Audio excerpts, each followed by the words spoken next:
Welcome to another edition of Brownie Bites here on YouTube. Daryl Ryder coming to you from Berea. Day 4 of training camp is in the books, and the day started with a sigh of relief. Wide receiver Cedric Tillman was back on the practice field after suffering a leg injury during Friday's practice that caused him to leave early.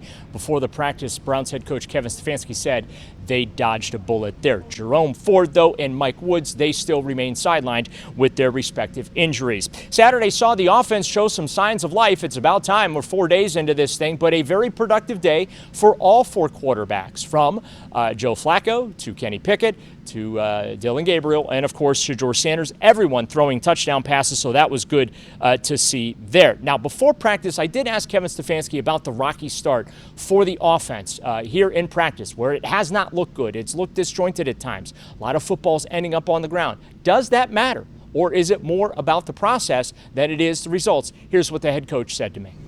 When you go out to practice, everything's competitive. So offensive guys want to have success, defensive guys want to have success. Sometimes it goes back and forth in a practice. It's hard when you're not in pads yet to get a full picture of what that success maybe looks like, but we're not in the mode, while we compete every single day, we're in the mode of teaching and learning right now on both sides of the ball. So I'm pleased with the effort. It's not near as clean as it needs to be on both sides of the ball. I would argue that Shedeur Sanders threw the best ball of camp so far, a 20 to 25-yard touchdown pass to Luke Foria during one of the team drills. Here's how the 7-on-7s broke down on Saturday. Kenny Pickett was up with the ones. Joe Flacco worked with the second-team offense.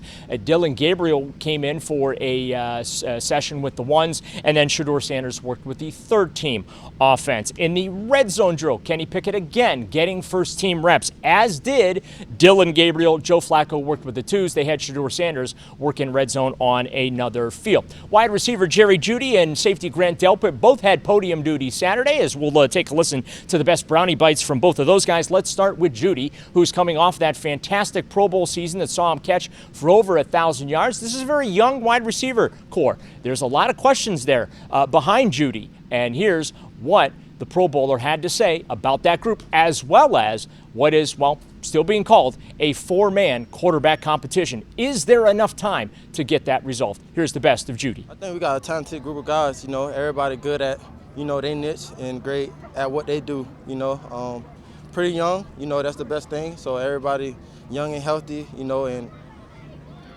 enjoy getting better each day, I feel like everybody's been working hard and, they're doing their thing.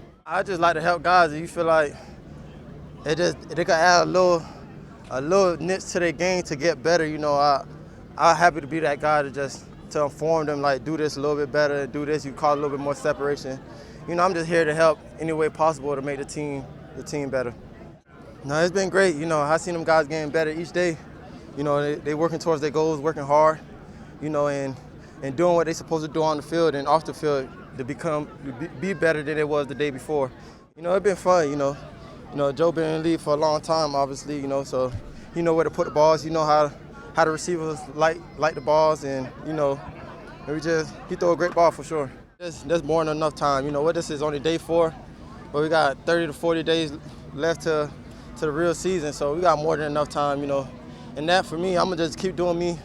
Like I always say, make the job easier for the quarterback, and that's to get open and create separation. That's not my place, but if they ask me, I'll give my opinion for sure, but that's not my place to answer. I'm gonna let the coach make the decision on that.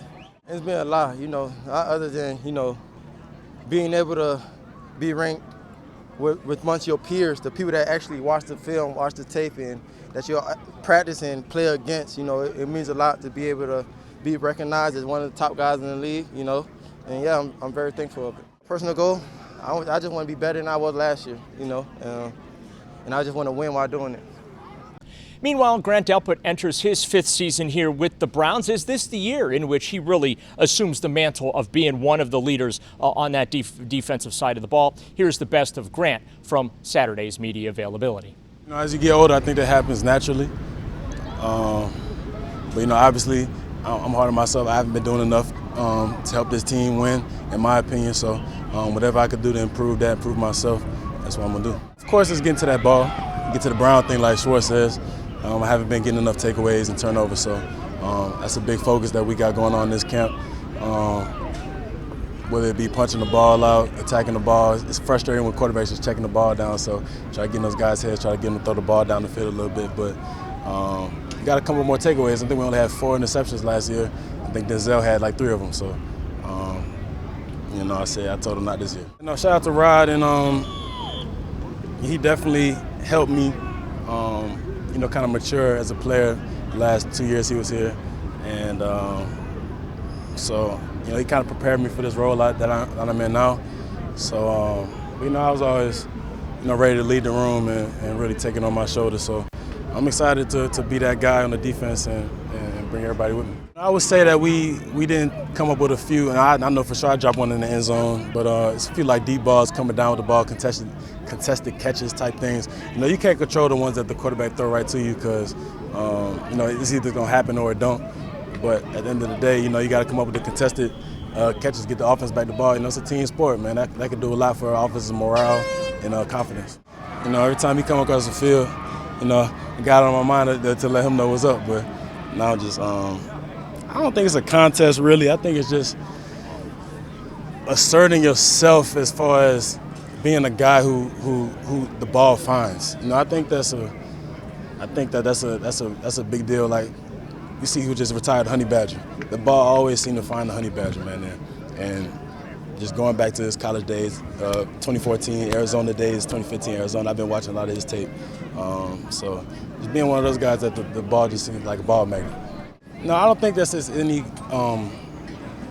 answer to that. Like, that's like a secret Krabby Patty formula to get interceptions and stuff like that. But it's just about being in the right place. I don't think it needs to come from the DC to see that we need to have more takeaways. The Browns will take the day off on Sunday, scheduled there for them. They're back at it on Monday, which is when things get real here in training camp. The pads go on Monday afternoon at 2 p.m. We'll have complete coverage for you there. Again, that's when things get dialed up. We'll see what the quarterback rotation looks like. Kevin Stefanski likely to get with his coaching staff and decide if he wants to make any alterations to what, at least right now, is still a 4-man quarterback competition, even though I have maintained all along this really is coming down to the 2 veterans, Kenny Pickett or Joe Flacco, with Dillon Gabriel, the 3rd-round pick, in a rookie role, and Shedeur Sanders, their 5th-round pick, remaining in a development role. That's it for this edition of Brownie Bites. I want to thank you for watching on YouTube, as you do each and every day. Also, a quick reminder to hit that subscribe button to the 92.3 The Fan YouTube channel. With the Browns in Berea, I'm Daryl Ryder for Sports Radio 92.3 The Fan.